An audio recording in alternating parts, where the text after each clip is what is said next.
Culture हारिनि सोदोबा बिराद गोथौ आरो बिराद गुवार बेखौ हाबबाथाय हाबबाय ओंखारबोफिनो माने हाङा थोस्लाबा बुंजोबनोबो हाया बेखायनो रायजोफोर हारिमुखौ माने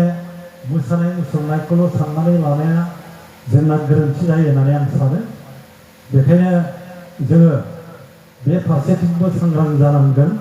जोङो दिनै हारिमु लाखिनायनि नामाव न' लुनो हाया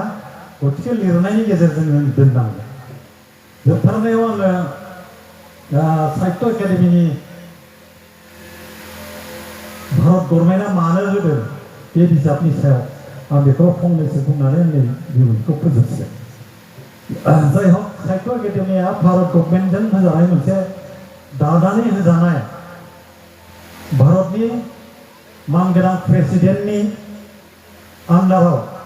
बियो मोनसे एखुदिया संस्था साहित्य एकाडेमि संस्था हिसाबै बियो आलादायै खुंजानाय दा बेवहाय जेसेबां माने लेंगुवेजफोर दं भारतनि शेड्युल लेंगुवेज गनायजानाय लेंगुवेज बे लेंगुवेजफोरनि लेखाफोरखौ लांनानै बिसोर सायख'यो थिग आंनाबो बे लेखाया सायख'जानाया बे बिसोर लांनानै सायख'नाय बेनिफ्राय स्कलारफोरनो फरायनो हरो गांब्रै गांबा लेखा लांनानै बिसोरो स्कलारफ्रा जोंनिया इउनिभार्सिटि लेक्सारारफोर सोरबा सोरबाफोर गिदिर गिदिर मानसिफोरा बेखौ फरायनानै नैबे मोजां जादों नैबे लेखानो एवार्ड हो होननानै बिसोरो बुंहरो मिटिं जानानै साब्रै साबा मानसिया दा बेबायदिनो बुंहरजानाय बे लेखानि मुङा जादोंमोन आंनि लिरनाया माबा काबुलिवालानि बाङालि बिजि काबुलिवाला माने मा मिथिगौ गोदो गय बारियावबो मेरला काबुलिवालाफोर आरिमोना मिथिगोन आफादगिरि आइ आबौमोना आरो जोंनि एसे उन्दैफ्रा मिथिनाय नंला बे गय बारिया जेब्ला बिराद हाब्रु बारिमोन मटर साइकेलखौ हयथ' बेयावनो दोननानै ओरै नागिरलाङोमोन खोमा फैसा दाहार होयोमोन बिसोरो दाहार थांफैयोमोन जोंनि गामिया जोंनि न' खाथिनानो हाब्रुआ ओरैबायदि बेल बेलमोन हामखुसे हाबखायोमोन आगोलाव दा दैज्लां बोथोराव फैबाथाय माने फाख्रिगुरियाव स्कुटि बोरायखौ दोनथ'नोसै ओमफ्राय ओरै नागिरफैनोसै बे समावथ' गामियाव स्कुटियाबो गैयाना जों उन्दै उन्दैयाव जाम्बामोन नालाय स्कुटिखौनो नायनो बे खाथियाव थाबाय थायोमोन स्कुटिया सानानै उखुन्दैया खबाथाय खुबाथाय बेखौनो मोनामसुनानै गोथावथारलै होनलायलायोमोन आरो बे रोखोमनि आदुआ जाय हक दा डेभेलप जाबायना बिदि जादोंला बिनि मेन हिर'इना जाबाय सुस्मिता बे लेखानि मेन हिर'इना जाबाय सुस्मिता सुस्मिताया केलकातानि मोनसे मेडिकेल कलेजाव फरायबाय थानाय समाव जे बे थाखा दाहार होग्रा काबुलिवाला सेंग्राजों गोसोथोलायदोंमोन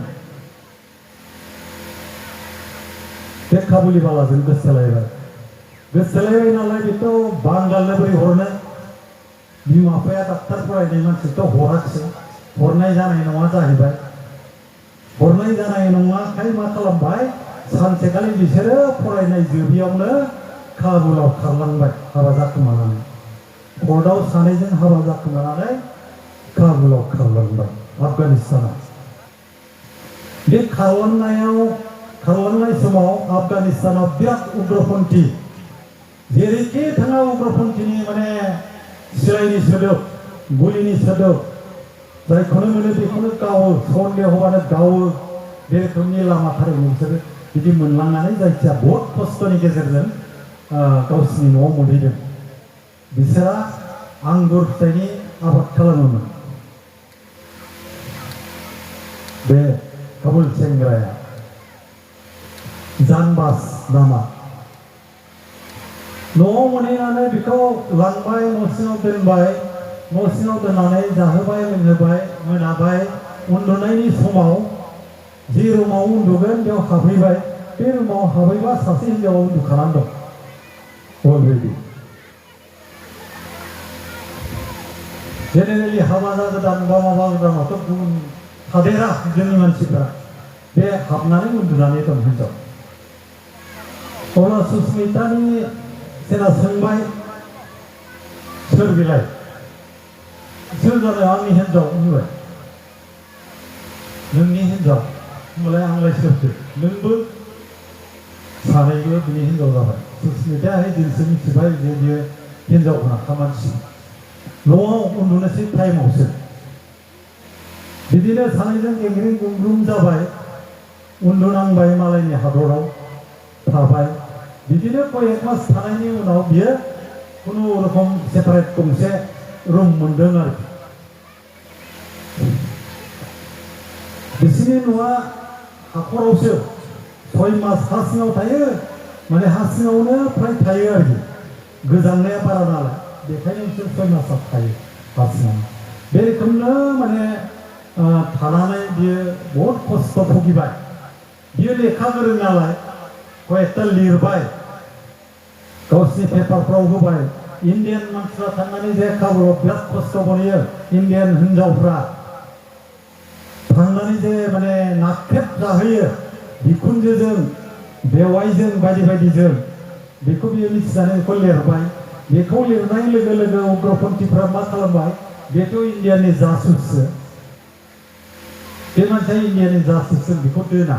हाजार बार गावथारनो सेस्था खालामबाय बेखौ पानिशमेन्ट होबाय हमनानै लांनानै बुग्लिबाय समायखेरा लाहोबाय बुंबाय आं जासुस नङा आं संगालि नङा थेवबो बिसोरनाव मानिनो हाया बै बुख्रुब जानाय खेबसे हस्पिटाल बेखौ लाना डक्टरखानायाव लांबाय डक्टरखानाया ओरैबादि गोजा हरनै गाहाम नांगौ मोनहैनो ओरैबादि पेकवार्ड बालाबारि गराय गारिजों थांनांगौ AK-47 लाना थांथारगौ बालाबारिनि जुनारफ्राबो आक्रमण खालामो बालाबारिनि दाखाइथिफ्राबो आक्रमण खालामो बालाबारिनि माने बे उग्रपन्थिफ्राबो बिसोरखौ बेयाव माने आक्रमण खालामो थाखा फैसा सोनांलाय थ' थाङै बहुद उसुबिदानि गेजेरजों मोनहैनानै मुलि होबाय सानायनि मुलिखौनो दस्रासो होबायनो गावथ' डक्टर फरायनाय मिथिखाबाय एसेबाबो बेथ' बेनि मुलि नङा होननायाव डाक्टारा आश्रित मोनबाय बेखौ नों बबेनि बै इन्डियानि नोंथ' सासे गावनो मोजां डक्टर मोनथिगौ नों मानो आंनाव एफा खस्थ' खालामनानै फैदों जोंनावथ' बेयाव डक्टर खाना माबा माबि गैया बे एरियायावथ' नोंल'सो डक्टर होननाय खोनादों होनबाय आरो औ जाबाय आरोखि आंथ' डक्टर नङा आं अजा कबिराज बायदिसो थेवबो बे एल'पेथिक मुलि माबा माबिखौबो मुलिखौबो होयो आं बिदिनो माने डेलिभारिनि मुलिखौ खर' सानायनि सिन्थायनो होयो नुबाय बियो सानै साथाम थानानै उनाव बेथ' नङा होननानै बेयावनो बिनावनो सोङै होबाय बे डक्टरा बिदिनो बे साजेसन होबाय आं नोंखौ हेल्प खालामगोन नोंनि जायगायावनो डक्टर खाना खुलिगोन बे खुलिफैबाय खुलिनानै साफा बेजों लोगो जाबाय बिराद बुरजा हिन्जावफ्रा बिनि खोथा लाग्रा जाबाय नङाबा माने लोमजाबाबो डक्टरनाव लांनाय गैया लोमजाबाबो डक्टरनाव लांनाय गैया बिसोरना हिन्जावा थैबा हामगौसो थैबाथाय गोदान हाबा लाबाथाय 1 लाख 2 लाख मोनलायबाय बिमा बिफाया हरनांगौनो बोरायनोबाबो हरनांगौ सेंग्रानोबो हरनांगौ उन्दैनोबाबो हरनांगौ माने हरनांगौ साबासिम हाबा लानो मोनो सासे हौवाया थ' बिदिनो नालाय डाक्टार खुलिनानै बारा बिजों इन्डियानिफ्राय लांजानाय खस्थ' मोननाय मानसिफ्राबो बिजों साफा जमा जानानै बारानिफ्राय बारा उग्रपन्थिफ्रा बेखौ माबा खालामनायाव बियो केलकातायाव खारबोफिननानै उनावहाय उग्रपन्थि समस्या जोब्बाय होननानै कयेक बोसोर उनाव आरो थगायना लाफिनबाय हाजाराव हाबा जानाय ओरैबो बदनाम लोगो लोब्बा गैला बिमा बिफायाबोथ' दोनाखिसै सासे लोगोआसो गावनि न'आव दोनदों नों मा मावनानै जायो जा आंनि न'आव था होननानै गावनि कलेजनि लोगोआसो दा बिदिनो थांफिनबाय मोजां जाबाय होननानै थांफिनबाबो गेलेयो बेनि उनाव मा खालामबाय बियो आइजोफोरनि थाखाय बहुद मावबाय बेबायदिनो आफाद दाबाय आइजोनि आफाद दाबाय माबा माबि खालामबाय ओमफ्राय प्रेगनेन्ट जाबा गावनियाव हस्पिटालाव थाफैनायनि बेबस्था खालामबाय बेबायदिनो माबा माबि खालामनानै बियो आफगाननि हिन्जावफोरखौ सिबिबाय बहुद सिबिबाय दा बे सिबिनायखौ नुनानै उदालफान्थिफ्रा बेखौ सानसेखालि हमनानै लांफिनबाय। हमनानै लांफिननानै मोनसे अरनबारियाव बेखौ जिनाहारि खालामनानै 200-300तासो गुलि गावनानै बेखौ बुथारबाय। इन्डियान हिन्जावा काबुलाव बेसेबां साहसिसै बोलो गोरायै माने हिन्जावफोरनि थाखाय नाजाथाबहैनानै जिउ बाउदोंमोन। बे काबुलिवालानि बाङालि बिजि बे सल'आव दङ। आरो बेनि थाखायनो जानो हागौ साहित्य एकाडेमि बान्थाखौ मोनदों। बेखायनो खावलायनाय थाबाय, मोजां बिजाब फरायबा गोसोखौबो थुलुंगा मोनो, राफोद जायो, मावनो दांनो मानसिफोरजों रायज्लायनो साहस जायो। लामा सामायाव मानसि गेदेर मोनबा एरायनो लुबैया, रायदावनानैसो गारनो लुबैयो। गावहा बिजिरनो हानाय गियान सोमजिबा लेखा फरायनानै गोरों जायोब्ला। दा बेखौनो खावलायनानै आङो आंनि बिबुंथिखौ फोजोबबाय आरो गयबारिनि गोसोखां नेरसोन बे बिसम्बि बिजाबखौ बेखेवनानै होबाय होननानै आङो फोसावबाय। गोजोन्थों, बयखौबो खुलुमबाय आरो अननाय हरबाय।